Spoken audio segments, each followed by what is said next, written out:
Olá, bom dia, boa tarde, boa noite. Eu sou o professor Marcelino Andrade, estou ministrando o curso de Teoria de Circuitos Eletrônicos 1. Essa é a nossa 10ª aula e aborda circuitos de primeira ordem, circuitos RL e RC. Nesta aula, será apresentado a técnica de fator de integração, que permite encontrar a resposta de circuitos de primeira ordem para uma função genérica que seja passiva de integração. Vamos encontrar aqui uma metodologia para determinar o valor do tal, da constante de tempo, que indica o tanto que o nosso circuito é rápido, responde dinamicamente às entradas em particular. O que nós temos aqui? Nós temos que a constante de tempo dada por x de infinito, menos x no tempo zero, mais o valor da derivada primeira no tempo igual a zero. De quem? Nós sabemos que a resposta do nosso sistema, do nosso circuito, para uma entrada contínua é dada por x de infinito mais x na origem, x de zero, menos x de infinito vezes a exponencial de menos t elevado a menos t sobre tal.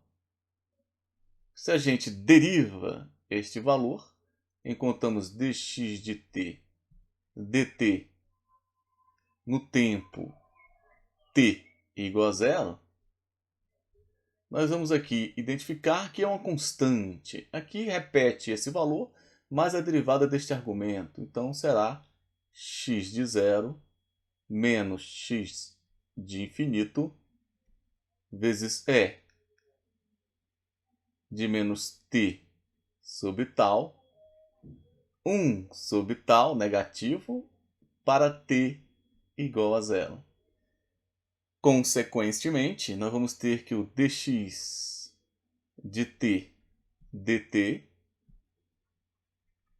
para t igual a zero será a nossa exponencial em t de zero, e tem valor 1. Aqui nós vamos ter então o nosso x de zero, que é a condição inicial, menos o valor de x no infinito, pensando num circuito no modelo de Thevenin, este seria a tensão de Thevenin. Aqui vai ser 1 vezes menos 1 sobre tal. Isolando o tal, nós podemos ter aqui que o nosso tal é igual. Como está negativo, eu posso inverter aqui esses dois valores. X de infinito menos x de zero dividido pela primeira derivada de x de t dt no tempo t igual a zero.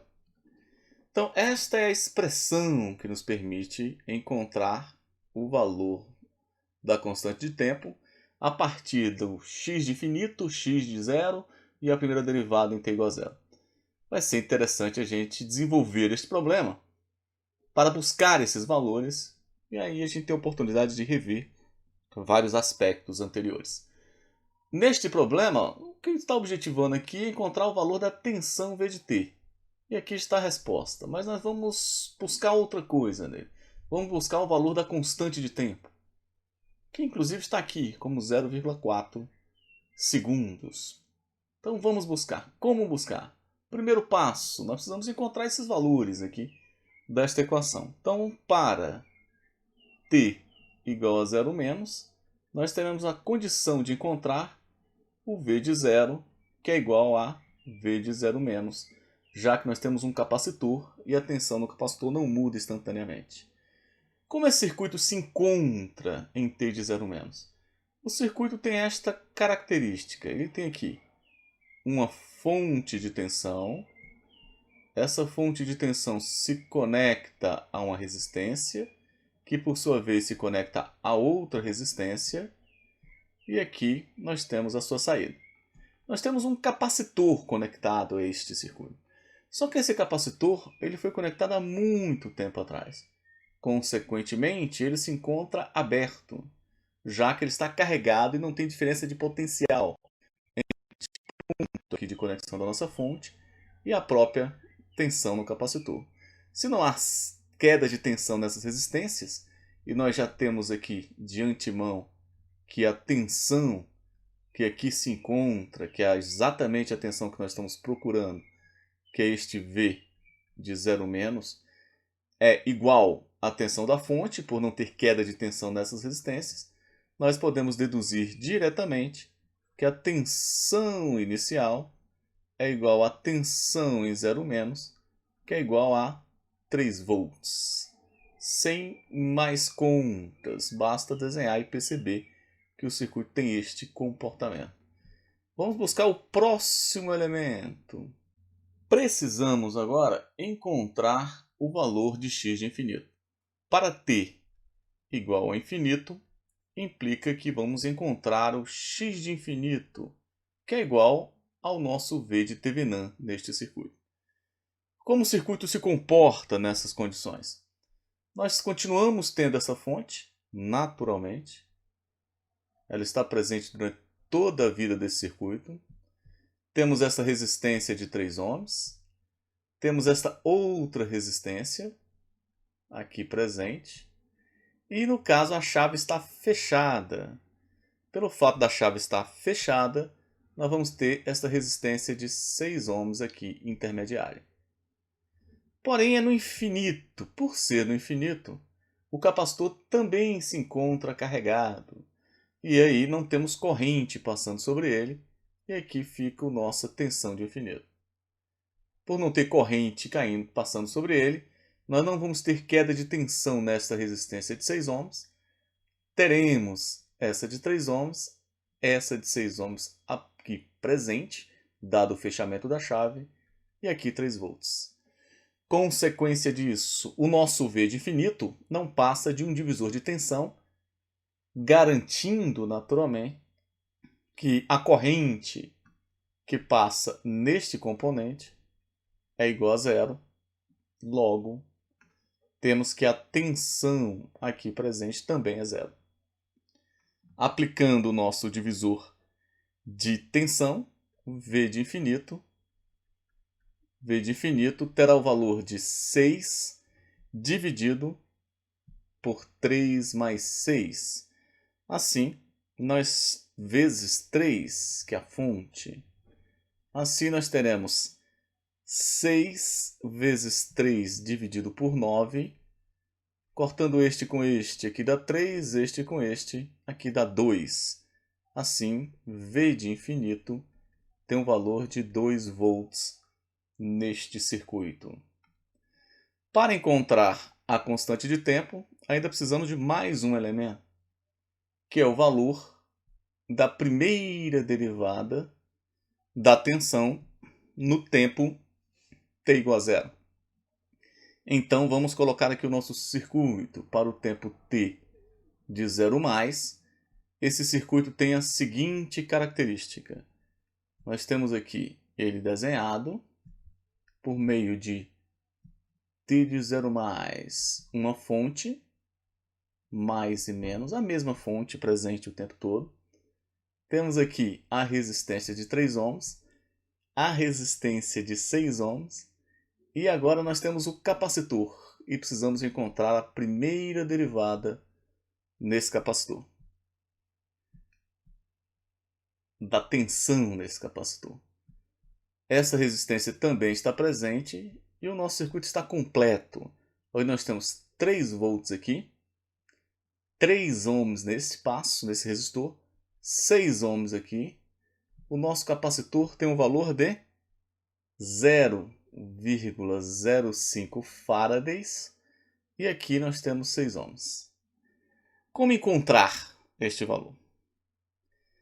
Vamos aplicar análise nodal. O que nós temos aqui neste nó? Neste nó eu não preciso me preocupar, porque a tensão já é dada. Neste outro nó, pensando neste outro nó, onde nós temos o nosso capacitor, nós temos exatamente a tensão de interesse, que é o V de 0 mais, só que a nossa tensão V de 0 mais nós já sabemos. Nós precisamos da primeira derivada deste valor.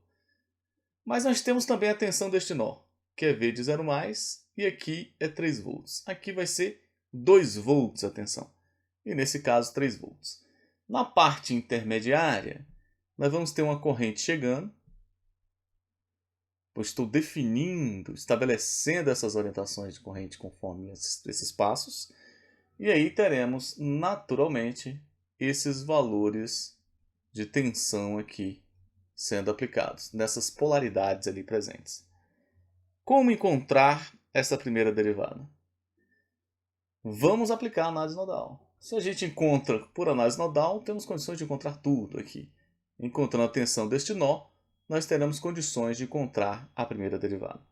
O que nós sabemos? Que IC é igual a corrente no capacitor é igual a C dVc dt. O que nós temos mais? Nós temos que a corrente inicial no capacitor, que é o dV, que é o V de 0, é igual a 3 volts. Na verdade eu falei 2, mas são 3 volts. Vamos aplicar aqui, neste nó em particular, nesse nó 1, essa somatória das correntes, a lei das correntes de Kirchhoff. Nós temos aqui o seguinte, que 3 menos V1, que eu vou chamar como a tensão daquele nó, dividido por 3, é a corrente que chega, menos as correntes que saem. Estão saindo dali V1 dividido por 6, e também está saindo o próprio IC, mas que também pode ser dado por V1 menos 3 dividido por 6. Isso é igual a 0. Se a gente multiplica tudo aqui por 6, nós vamos ter aqui 6 menos 2 vezes V1, 2 vezes V1, menos V1, menos V1 novamente, mais 3 igual a 0.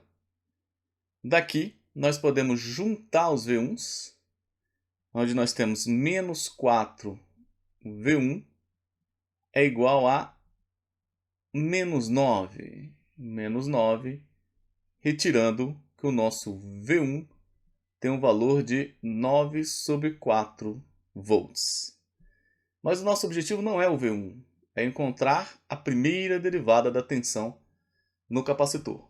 Mas com as tensões do nós temos condições de encontrar.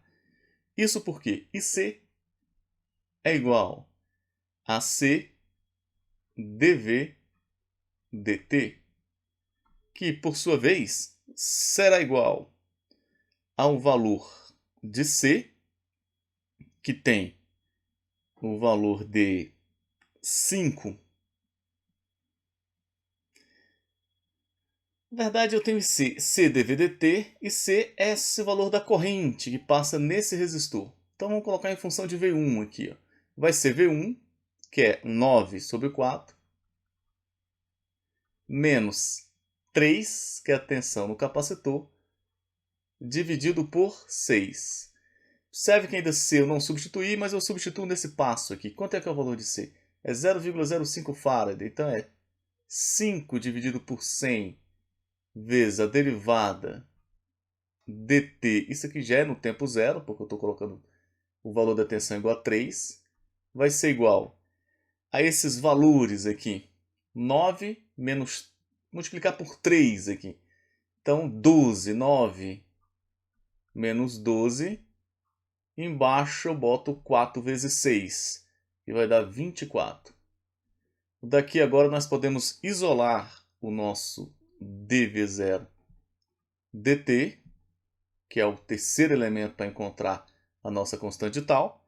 Onde nós vamos ter aqui 100 vezes menos 3, 9 menos 12, dividido por 24. Por 24. Onde nós vamos ainda multiplicar por 5 aqui, já que esse 5 passa multiplicando. Então, dividindo este por esse, nós temos 20. Dividindo este por esse, nós vamos ter 8, ou menos 8. Daqui podemos tirar que o nosso d v0 dt é igual a 20 vezes menos 1 sobre 8, ou d v0 dt tem um valor de 10 sobre 4, ou 5 sobre 2, menos 5 sobre 2 volts por segundo. Então, este é o valor do terceiro e último elemento necessário para que a gente possa encontrar a constante de tempo.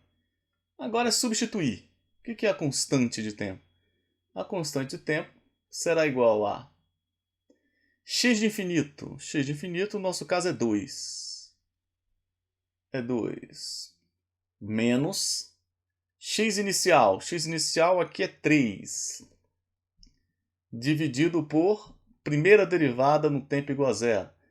É igual a menos 5 sobre 2. Menos 5 sobre 2. Isso aqui vai nos dar 2 sobre 5. Logo, a constante de tempo é dada por 0,4 segundos. E assim nós temos a solução da busca, da identificação da constante de tempo por meio desta metodologia. A oportunidade deste circuito, ele envolve um aspecto, uma característica, um termo, um cenário, uma situação chamada estabilidade. Vocês terão a oportunidade de observar, medir, caracterizar essa estabilidade de sistemas dinâmicos em diversos cenários diferentes. Aqui seria uma forma inicial, uma forma para começar a entender fisicamente esse conceito. O que nós temos aqui? Temos aqui um circuito de primeira ordem e nós queremos que ele seja estável, que ele não exploda. Temos os seus modelos, onde nós temos aqui o modelo de Thevenin com um capacitor e aqui está o resultado desta equação para uma entrada constante. Aqui nós temos o modelo de Norton, para também uma entrada constante, nós temos esse resultado. O resultado, pensando no capacitor, nós temos o seguinte: a saída desse circuito vai ter a seguinte característica: a tensão no capacitor vai ser um A, que é o nosso V de finito ou V de Thevenin, mais um B, que é o VO, V0, condição inicial, menos a tensão de Thevenin, vezes uma exponencial. E nessa exponencial, nós temos aqui o valor de T dividido por RTC. O que nós temos em particular? Aqui, na verdade, é menos. Nós temos em particular que se a gente considera, se o valor de RT vezes C for maior que zero, implica o quê? Que essa exponencial ela vai cair. Este elemento vai ser um elemento transitório. Ele vai desaparecer com o tempo, este B, que multiplica essa exponencial, ficando somente o elemento permanente, que é o A. Porém, se o nosso valor de RTC for menor que zero, este argumento passa a ser negativo e menos T sobre menos RTC passa a ser positivo e este elemento vai para infinito. E ao ir para infinito, nós temos um sistema que não é estável. Assim, podemos dizer, considerando o nosso capacitor maior que zero, no seu valor, a condição de estabilidade para esse circuito se restringe a ter um R de Thevenin maior que zero. Isso sendo garantido, nós temos que este elemento transitório ele vai para zero na medida que o tempo passa. Caso não seja garantido, ele vai para infinito. Então vamos encontrar a estabilidade do circuito aqui apresentado. Como eu posso observar que esse circuito aqui ele é estável? Ou seja, qual é a condição que eu preciso estabelecer para que tenhamos nesse circuito a condição de estável? Nós temos um circuito com uma fonte dependente de corrente, um chaveamento, e precisamos saber essa condição de estabilidade. Para fazer, vamos resolver. Precisamos encontrar V de Thevenin? Não necessariamente. Corrente de curto-circuito? Também não. Nós devemos encontrar obrigatoriamente o R de Thevenin. Eu faço o modelo desse circuito para Thevenin, enquanto o R de Thevenin, e eu preciso garantir que este R de Thevenin seja maior do que zero. Eu fazendo isso, eu consigo garantir a estabilidade desse circuito. Então vamos procurar o nosso R de Thevenin para este circuito. Ou seja, eu quero que o R de Thevenin seja maior que zero para implicar em estabilidade. Estabilidade no presente circuito. Como é este circuito aqui? Para encontrar o modelo de Thevenin. Para encontrar o modelo de Thevenin, eu tenho o circuito em T maior que zero. T maior que zero, o nosso circuito é uma chave, a chave está fechada, logo o nosso circuito terá a seguinte característica. Temos aqui uma resistência, temos até o final aqui esta saída. Vamos encontrar mais uma fonte dependente aqui intermediária. Essa fonte independente é uma fonte dependente de corrente, que se conecta também até a saída aqui. Esta fonte tem a orientação descendente e tem o valor de beta vezes I, que é a corrente que passa neste bracinho aqui. O que temos mais para esse circuito? Uma outra resistência de 10 kΩ, que surgiu aqui a partir do momento do chaveamento daquela resistência, daquela chave. Então 10K. Precisamos encontrar, aqui temos também 5K e 12 volts. Precisamos encontrar o modelo da resistência de Thevenin. Para encontrar a resistência de Thevenin, nós colocamos as fontes independentes em repouso. Fontes em repouso. No caso, só tem uma fonte independente. Colocamos ela em repouso e o nosso circuito passa a ter a seguinte característica. Nós temos aqui, continuamos com essa resistência, continuamos naturalmente com essa fonte dependente. Temos nesse circuito um valor de beta aqui, multiplicando a corrente que passa em um outro ponto do circuito. Para o presente circuito, continuamos com todos os componentes, com exceção da fonte que foi colocada em repouso. Então aqui nós temos o nosso 5K, temos aqui o nosso BI, aqui é o nosso 10K, e nós precisamos, aqui nós temos também o valor da corrente I. O que nós precisamos encontrar é o valor da resistência de Thevenin, que é a resistência vista daqui. Como podemos fazer isso?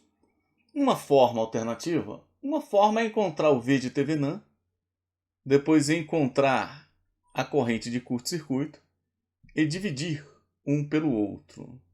Mas nós temos uma outra forma de fazer isso. Uma outra forma de fazer é colocar aqui uma tensão virtual, V1, que vai gerar uma corrente virtual aqui também, I1, e nós sabemos que este V de Thevenin será dado por V1 dividido por I1. Resolvendo esse circuito, teremos condições de encontrar o nosso R de Thevenin, que é V1 sobre 1. Com o R de Thevenin, nós vamos precisar garantir que ele tenha valor maior que zero. Para fazer isso, aplicar nossas teorias de circuito. O que nós sabemos aqui? Vamos aplicar análise nodal. Nós temos aqui uma corrente chegando, corrente descendo e outra corrente chegando. Pegar este nó em particular. Primeira equação do nosso circuito aqui. I. A equação do I, da corrente de controle. Nós sabemos que I, que é essa corrente de controle, é dada por zero, pensando que aqui nós temos o terra. Então nós temos zero menos a tensão de entrada, que é o nosso V1, dividido por 5K. Aqui nós podemos tirar que este valor é menos V1 dividido por 5K. Segunda equação, podemos aplicar a análise nodal nessa região marcada. Correntes que chegam é o I, também chega o I1 da fonte, e quem está saindo? Está saindo o BI, e também está indo embora o nosso V1 sobre 10K. Isso é igual a zero. Manipulando um pouquinho agora essas expressões, nós podemos buscar a razão V1 sobre 1. Colocando em evidência aqui, pegando essa primeira equação aqui, colocando em evidência o I, nós vamos ter o quê? I vezes 1 menos B mais I1 menos V1 sobre 10K é igual a zero. Substituindo o valor de I1 nesta expressão, nós teremos aqui que menos V1 sobre 5K vezes 1 menos B menos I1 menos V1 sobre 10K é igual a zero. Multiplica tudo por 10K, ficará menos 2V1 vezes 1 menos B menos 10K vezes I1 menos V1 igual a zero. Expandindo um pouquinho mais, vamos ter aqui menos 2V1 no primeiro termo, mais 2V1B menos 10K1 menos V1 igual a zero. O que nós podemos fazer aqui? Nós podemos juntar aqui os nossos V1s nessa expressão. Nós temos V1 aqui e V1 aqui. Juntando esses V1s, nós vamos ficar com 2B menos 3V1 é igual a menos 10K1. Daqui, tiramos que o RT, que é dado por V1 sobre 1, tem um valor de menos 10K dividido por 2B menos 3. Qual é a condição de estabilidade? A condição de estabilidade é a seguinte: para que a gente tenha estabilidade, nós precisamos de RT maior que zero. Daqui, tiramos que o menos 10 dividido por 2B menos 3 tem que ser maior que zero, 10K, implicando naturalmente que 2B menos 3 tem que ser menor do que zero, para que tenha negativo no numerador e denominador, e forçando que o valor do conjunto seja positivo. Para garantir a estabilidade, nós temos que ter, então, o nosso valor do B menor do que 3 sobre 2, ou seja, menor do que 1,5. Nessas condições, a nossa equação, o nosso transiente, ele não vai para infinito, ele vai para zero, e nós temos aí garantida a estabilidade necessária. Um exemplo um conceito que vai acompanhar vocês durante toda a vida de circuitos, que é a nossa função degrau unitário. Que função é essa? É uma função simples, onde ela até determinado ponto ela vale 0, e a partir daquele ponto ele vale 1. Como nós podemos observar, esse ponto t0 é o ponto de mudança, onde descontínua de 0 para 1. T menor que t0 é 0. T maior que t0 é 1. Essa função ela emula aqui, naturalmente, a condição de um chaveamento, onde nós acrescentamos algo a partir de um determinado momento. Se a gente observar, por exemplo, e ela é denominada como um U de t menos t0. Se a gente observar esta chave aqui presente, podemos aqui organizar um pouquinho mais esse circuito, botando ele aqui lateralmente. O que nós temos aqui? Nós temos aqui o nosso V de S, que é o sinal de entrada, dado por 7 menos 14 U de t. T0 aqui no caso está na origem, já que ele vale igual a 0. O que isso quer dizer? Isso quer dizer que o nosso Vs é igual. Para t menor que 0, esse termo não existe.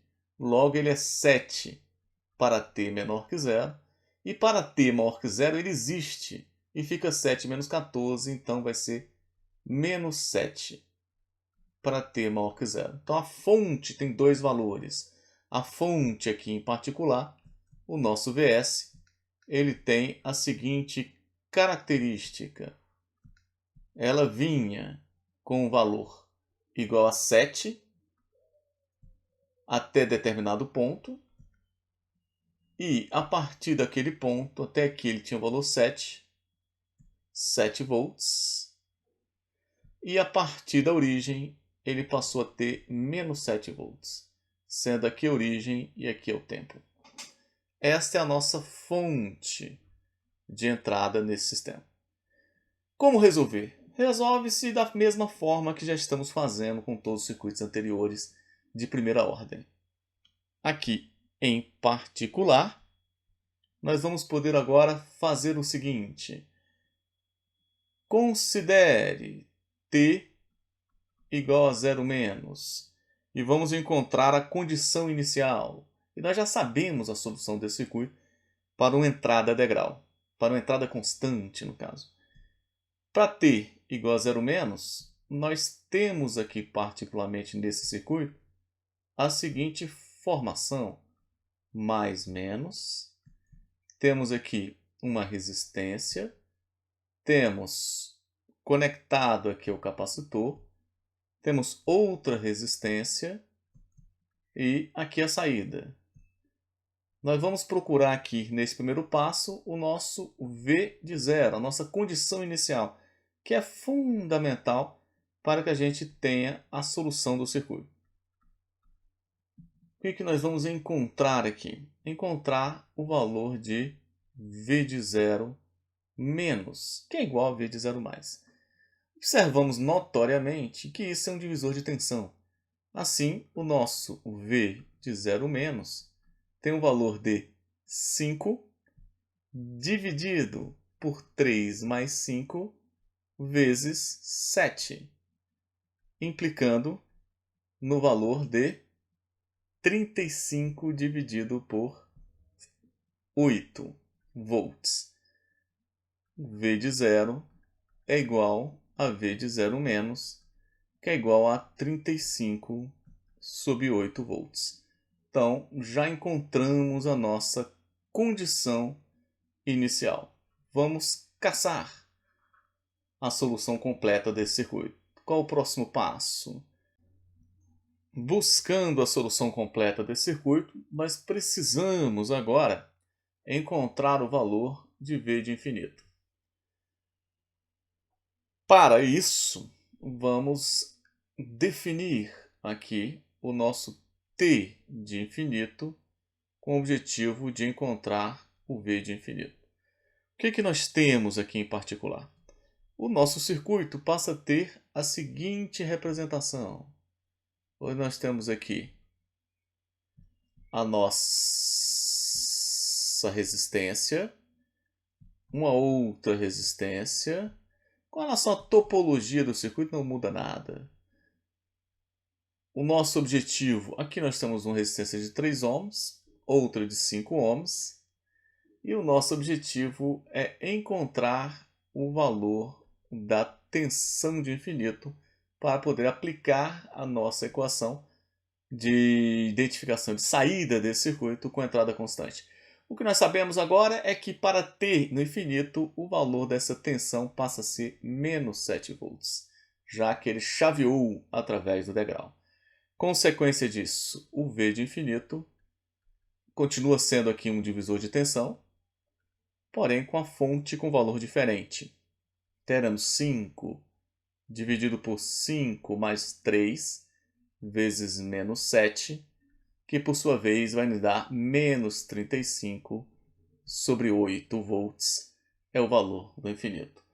Pensando agora na nossa resistência de Thevenin, nós fechamos aqui um curto-circuito para poder identificar a resistência de Thevenin.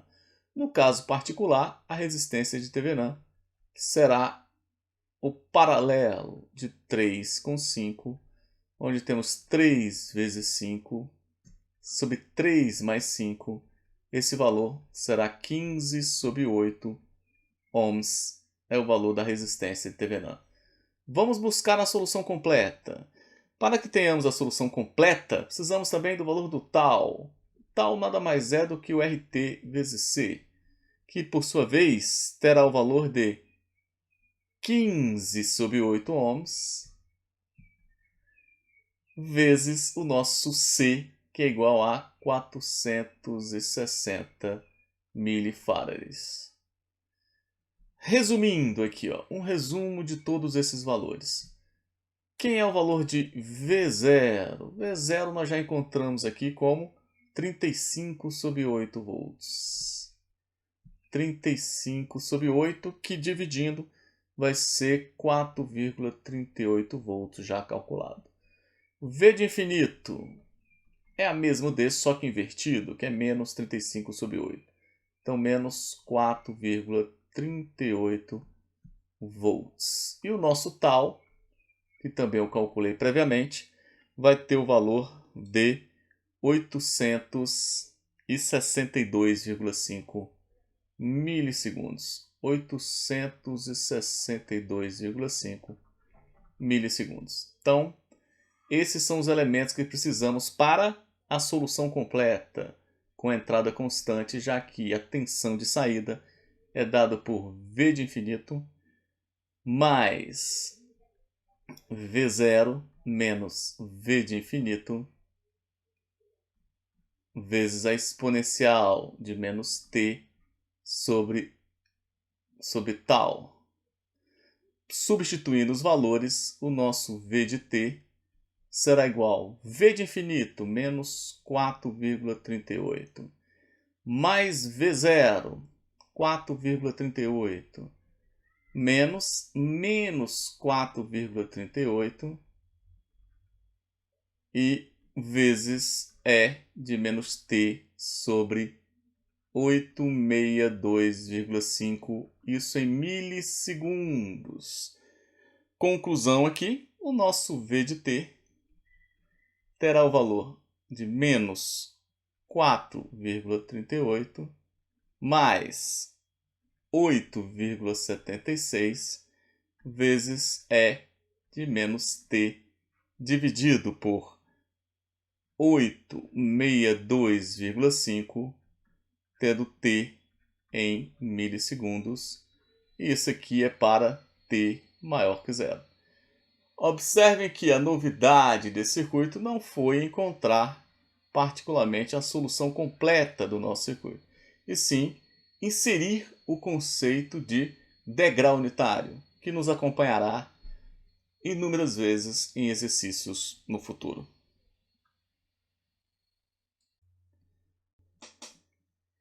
Iniciando agora com uma nova técnica de solução das nossas equações diferenciais associados a circuitos. Ela vai nos permitir resolver circuitos aonde a entrada não é somente uma entrada constante, ampliando assim as nossas possibilidades e as nossas competências naturalmente. O que nós temos aqui? Nós vamos ter aqui um método chamado fator de integração para resolver a equação diferencial que representa o nosso modelo matemático do circuito em investigação. O que nós temos como equação? A nossa equação diferencial de primeira ordem, associadas a circuitos de primeira ordem, que tem uma solução geral dada por y de t igual a exponencial de menos at da integral de x, que é a nossa entrada, é de at dt mais k vezes e de menos at. Para resolver esse problema, precisamos ter capacidade de integrar o valor da entrada e também a condição inicial para encontrar o valor de k. Então vamos relembrar o que é o nosso fator ou o método utilizando o fator de integração. Isso foi aprendido em cálculo. Este método ele parte do princípio que existe um protótipo de função que vai nos garantir um protocolo que atende às nossas soluções. Então, o que nós temos aqui? Nós temos a saída do sistema, que é o t, e temos a entrada, que é o x de t. A equação é dy, uma equação diferencial de primeira ordem, dy dt, mais a y igual a x. Aplicando o fator de integração, no caso específico, o fator de integração utilizado será igual a esse fator de integração será igual a e elevado a t. Nós vamos conseguir encontrar a solução. Então vamos multiplicar ambos os lados dessa equação por este fator de integração. Como essa equação fica, particularmente? Dy dt vezes e de at mais a y e de at é igual a x e de at. Aqui eu vou fazer um parênteses, onde nós sabemos que a primeira derivada de dt do valor y e de at é dado por quê? Pela derivada da primeira, que é o nosso dy dt, vezes a segunda função, e de at, mais a primeira função, vezes a derivada da segunda, que vai ser e de at, vezes a derivada do argumento, que é o próprio a. Se vocês observarem aqui, este termo aqui presente, ele é exatamente este termo que aqui se encontra. Dito isso, nós podemos agora reduzir a nossa expressão, sintetizar ela da seguinte forma: dt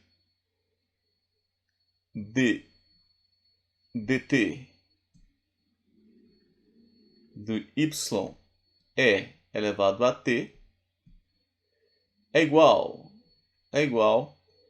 a x e de at. Se a gente aplica uma derivada em ambos os lados aqui, nós temos condições, temos condições de somar uma constante, já que ela não é uma derivada definida, e isto aqui implica que o nosso y de e a t, y de e, vamos colocar assim, y de e a t será igual a integral de x de e a t mais dt Isso aqui passou multiplicando para cá, vezes dt mais k. Passando agora, dividindo o nosso e de at, y será igual a e de menos at da integral de x de e de at dt mais k e de menos at. Então, esta é a fórmula geral da nossa integral, da nossa solução baseada em fator de integração. Observe que nós temos que ter capacidade de realizar esta integral para encontrar a solução desejada. E eu omiti um passo aqui, que eu já devia ter passado o nosso dt por lá de lá, fica implícito aí. Vamos buscar resolver este problema para a seguinte condição. Se o nosso x de t for igual a uma entrada constante, isso quer dizer que nós estamos trabalhando com os casos que estávamos trabalhando até o momento. O nosso y, que é a saída, vai ser igual a e de menos at da integral do nosso x, que o nosso x agora é m, e de at dt mais k e de menos at. Fazendo essa integração, nós temos que y vai ser igual a... O m é constante, então ele sai ali do integrador, e de menos at, vezes a integral de e de at dt, que é o próprio e de at dividido por a, mais k e de menos at. Colocando no seguinte formato, nós podemos aqui, este e de menos at vezes e de at vai dar 1. Logo, o nosso y vai ser igual a m sobre a mais k e de menos at. Observem que isso aqui tem o mesmo formato da nossa solução geral, onde nós temos v de infinito no lugar de m/t, mais v de zero menos v de infinito no lugar de k, vezes e de menos t sobre tal. O menos a é igual a menos 1 sobre tal. Então essa seria a solução para uma entrada constante nesse circuito. Nós precisamos ter a capacidade de integrar a função, e aqui é fácil, que é uma constante. E se a nossa entrada, num segundo caso, ela não for constante, o nosso x de t é igual a m e de menos bt, mais bt, mbt. Consequência disso, o nosso y será igual a de menos a, será igual a e de menos at da integral do valor de m e de bt vezes e de at dt mais k e de menos at. Podemos trabalhar um pouquinho mais, o nosso y passa a ser m e de menos at da integral de e de a mais bt dt mais k e de menos at. Logo, y será igual ao nosso m e de menos at vezes este valor aí definido, a mais bt, dividido por a mais b, mais k e de menos at. Por fim, o nosso y para uma entrada exponencial será dado por m e de menos at menos e de at some, então aqui vai ficar e de bt dividido por a mais b mais k e de menos at. Esta é a nossa solução para a nossa entrada exponencial em um circuito de primeira ordem.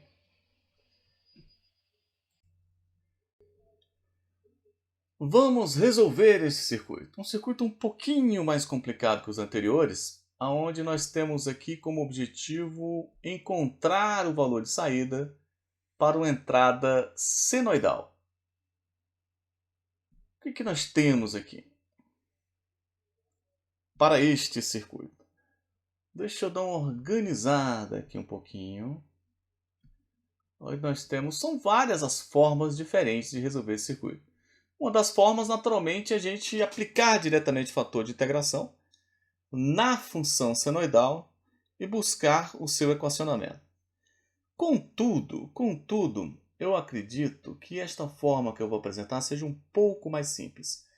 Quem é o nosso IS ali presente? O nosso IS tem um valor nesse circuito de 10 seno de 2t. Seno de 2t. Nós sabemos que o seno de 2t pode ser decomposto em exponenciais complexas, como aqui é de menos 2jt menos e de 2jt dividido por 2j. Assim, nós conseguimos decompor o nosso IS em duas fontes complexas. A primeira, 5 sobre j é de menos 2jt, e a segunda, menos 5 sobre j é de 2jt. Mas qual é a graça disso? A graça é que nós podemos agora aplicar a nossa solução para uma entrada exponencial, que nós acabamos de ver no slide anterior, neste problema, onde nós sabemos que dy dt mais a y é igual a x, para uma entrada x dada por m é de bt, a solução y é igual a m dividido por a mais b é de bt mais k é de menos at. Já que a entrada é exponencial, nós podemos aplicar. E, adicionalmente, aplicamos o teorema da superposição. Nós fazemos para a primeira entrada, depois para a segunda, e somamos os resultados. Pensando nesse circuito, nós temos aqui o quê? Nós temos uma entrada, uma corrente IS aqui presente. Temos uma corrente IR aqui e uma outra corrente IC aqui nessas condições. Nós sabemos que o nosso IS, que está chegando, menos IR menos IC é igual a zero. O nosso IS, por sua vez, que é a nossa entrada, menos a tensão V no capacitor é a nossa referência de saída, menos V sobre 4, menos IC, que é dado por C dV dt. E o nosso C é meio, então meio dV dt é igual a zero. E aqui nós podemos isolar a nossa equação, multiplicando por 2 todos os termos, e encontramos que dV dt mais meio V é igual a 2 vezes IS. Essa é a nossa equação do primeiro grau a ser resolvida. E a entrada sendo exponencial, nós podemos aplicar esse mecanismo. Quais são os circuitos em questão? Nós temos o circuito 1. Para o circuito 1, nós vamos ter a seguinte representação. Temos uma fonte de entrada, que é uma fonte de corrente. Temos também um capacitor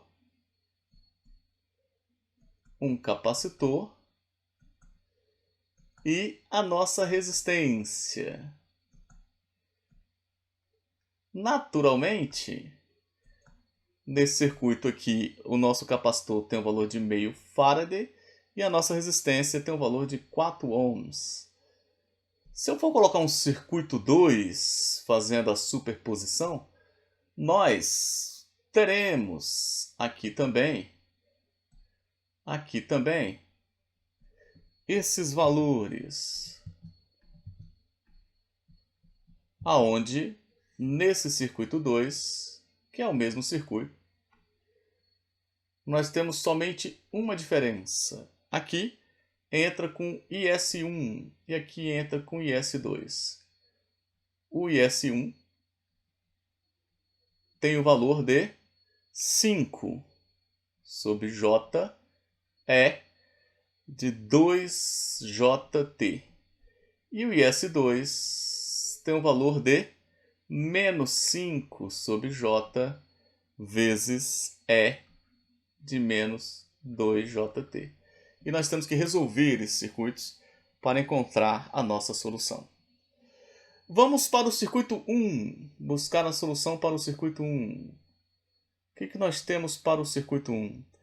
Temos que dV dt, nós já sabemos a equação diferencial. Temos que dV dt mais meio V é igual a 2 vezes a entrada aqui. Então vai ser 10 JE de 2JT. Qual é a solução? Nós sabemos que o A é igual a meio. Nós sabemos que o B é igual a 2J, que é esse exponencial elevado a B. E sabemos também que o M, que multiplica aquela exponencial, é 10 sobre J. Com essas informações todas apresentadas, a nossa solução V1 vai ser igual a 10 sobre J, M sobre A mais B, aqui no caso é o M, que é 10 sobre J, vezes o nosso exponencial de B sobre T, que é 2J t dividido por A mais B, que vai ser meio mais 2J, mais K1, vezes E de menos AB, de menos meio T. Este é o valor, solução para o circuito 1. Para o circuito 2, o circuito 2 vai ter qual equação? dV dt mais meio V mais é igual, no caso particular, vai ser igual a menos 10 sobre J é de menos 2JT.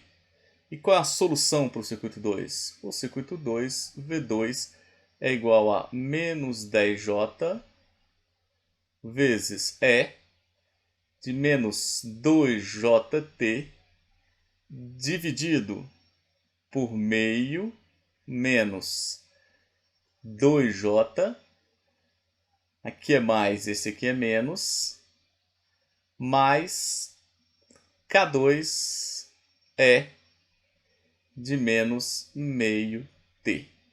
Então, nós temos agora as duas soluções. O que nós vamos precisar para resolver esse circuito é agora somar as duas soluções e aplicar a condição de contorno. Assim conseguimos a solução final. Como fazer? Agora que nós já temos V1 e V2, nós sabemos que V é igual a V1 mais V2, pelo teorema da superposição. Então, o nosso V pode ser escrito pela primeira parcela, que vai ser 10J de 2JT dividido por meio mais 2J, mais a segunda parcela, que é menos 10 sobre J, de menos 2JT dividido por meio mais 2J, mais o K de menos meio T. Reorganizando um pouquinho aqui, nós podemos escrever isso aqui como V é igual. Podemos colocar em evidência o que nós podemos fazer para melhorar. Podemos multiplicar este termo aqui por meio menos 2J e multiplicar este outro aqui em cima e embaixo por meio menos. Este aqui é por menos e o outro vai ser por mais. Então, obviamente, nós estamos com o valor errado aqui. Menos e este aqui por mais 2J. Fazendo isso, nós vamos ter um módulo embaixo e em cima esta multiplicação. Mas nós vamos ter que V vai ser 10J vezes meio menos 2J vezes E de 2JT dividido por 1/4 mais 4. Esse é o primeiro termo. Menos o segundo termo vai ser 10J vezes meio mais 2J vezes E de menos 2JT dividido por 1/4 mais 4. E por fim, mais K de menos meio T. Próximo passo, vamos expandir isso aí. Nós podemos multiplicar, nós podemos separar os termos aqui da seguinte forma. O nosso V vai ser igual o 10J dividido. Aqui embaixo eu tenho, na verdade, 1/4 mais 4 é 1/4 mais 16 sobre 4. 17 sobre 4 nós temos aqui embaixo. E aqui são 10. 10 vezes o nosso 17 sobre 4. O que isso vai nos dar como valor final? Então vamos fazer as multiplicações. Este vezes esse e naturalmente depois vezes esse. E assim nós vamos ter 10J vezes meio é 5J 5J vezes o nosso E elevado a 2JT dividido pelo valor de 17 sobre 4. 17 sobre 4. Este é o nosso primeiro termo. Segundo termo vai ser 10 vezes menos 2 aqui. Então, o segundo termo é negativo. E 10 vezes menos 2 é menos 20. Então, menos 20 dividido também vezes o mesmo exponencial 2JT dividido por 17 sobre 4. Próximo termo vai ser menos, porque eu tenho um menos aqui relacionado. Então, nós vamos ter, na verdade, o valor de menos 5 sobre J, menos 5 sobre J, dada o valor de menos, vezes E de menos 2JT dividido por 17 sobre 4. E eu tenho também um menos aqui. Logo, isso aqui vai me dar um outro menos aqui, relacionado a menos 20 vezes E elevado a menos 2jt dividido por 17 sobre 4, mais, por fim, KE de menos meio t. O que ainda nós podemos organizar aqui? Nós podemos juntar algumas coisas aqui em comum. Por exemplo, esse 5 aqui, sobre j, eu posso juntar com este outro aqui. E aí nós temos a seguinte realização. 5 sobre j vezes 4, que vai dar 20 sobre j, mas eu faço este menos esse dividido por 2j para buscar uma equação como essa.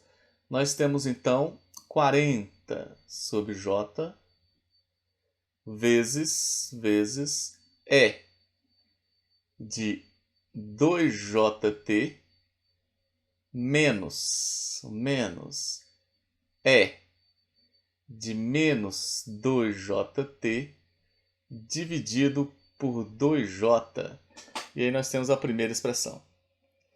A segunda expressão, eu posso agora buscar juntar este com este.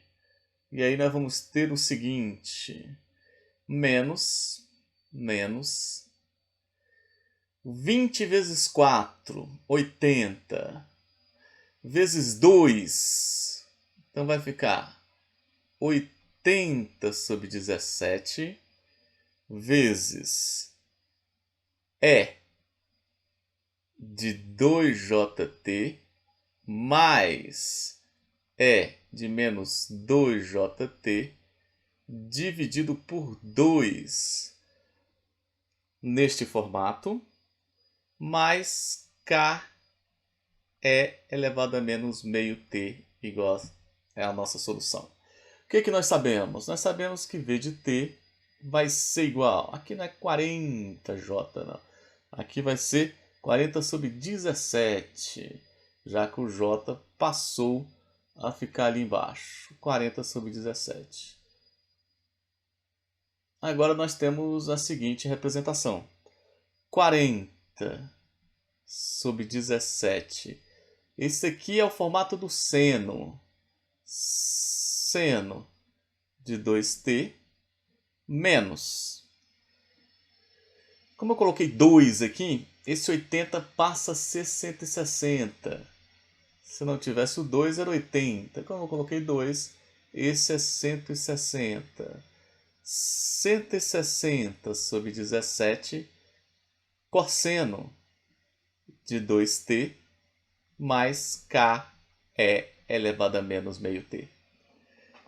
O que falta para a gente agora encontrar a nossa solução final? Falta encontrar só o valor do k. E o que nós sabemos? Sabemos que v de 0 é dado por 0, conforme aqui é observado. Assim, nós temos que isto aqui vai ser igual a 40 dividido por 17, seno de 0, menos 160 dividido por 17, cosseno de 0, mais k é elevado a 0. O que nós sabemos? Sabemos que seno de 0 é 0, cosseno de 0 é 1. Daqui podemos tirar que o nosso k, isso aqui podemos tirar que o nosso k vai ser igual a 160 dividido por 17, implicando que a solução final, que é o v de t, é igual a 40 sobre 17 seno de t menos 160 sobre 17 cosseno de t mais 160 sobre 17 e elevado a t. Isso para elevado a meio, menos meio t. Menos meio t. Isso para t maior que zero. Aí está a solução desse circuito em particular para uma entrada, no caso, uma entrada senoidal.